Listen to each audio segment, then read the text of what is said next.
Bonjour à tous. Aujourd'hui, nous allons voir comment faire un pain avec des figues et des noix. Aujourd'hui, j'ai choisi de faire un pain avec de la farine complète, mais vous pouvez aussi le faire avec n'importe quelle farine. Il va nous falloir donc 500 g de farine. Vous pouvez utiliser celle que vous voulez. Dedans, j'ai déjà incorporé 10 g de sel. Ensuite, vous faites pousser pendant à peu près une vingtaine de minutes près d'un radiateur 30 g de levure dans 30 centilitres d'eau avec une cuillère à soupe de miel. Comme ça, les levures elles vont pouvoir se multiplier et faire du gaz. Et donc là, vous voyez qu'il y a déjà une petite mousse qui s'est formée. Ensuite, on va prendre donc 150 g de figues coupées en petits morceaux et 60 g de noix coupées pareil en petits morceaux. On va utiliser une cuillère à soupe d'huile végétale, un petit peu de farine pour le plan de travail et ensuite une plaque de cuisson et il va falloir recouvrir avec un torchon humide notre pâte pour qu'elle puisse lever.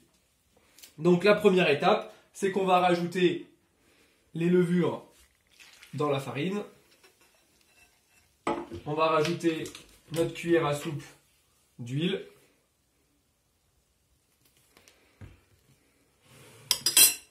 Et on va rajouter, en fait vous mettez tout dedans. Et on va pétrir et on va travailler notre farine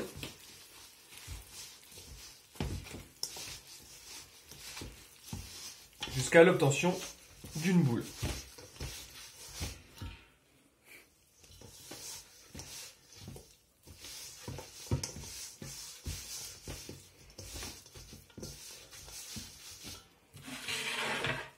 Hop, on se fait un petit peu de place parce que dès que c'est prêt, on va la mettre sur le plan de travail. Alors on va fariner un petit peu.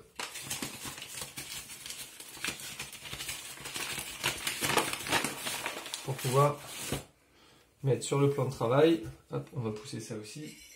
Un petit peu de farine donc du coup sur votre plan de travail.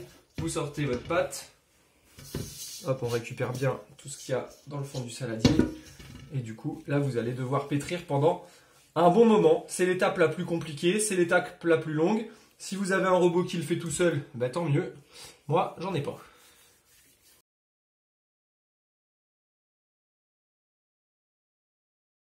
Voilà, ça fait à peu près 10 minutes qu'on pétrit. Donc là, votre boule, vous allez la mettre sur le plat qui ira ensuite au four. Et vous allez recouvrir avec un linge qui est imbibé d'une eau qui est tiède. Et après, vous allez laisser lever pendant 3, 4, 5 heures. Au bout de 2-3 heures, vous venez percer les poches d'air et vous laissez gonfler une deuxième fois.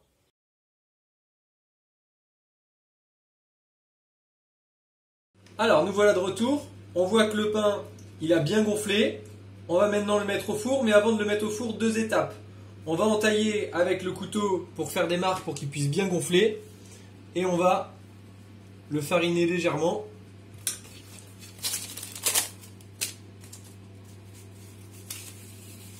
De façon à ce qu'il soit bien cuit.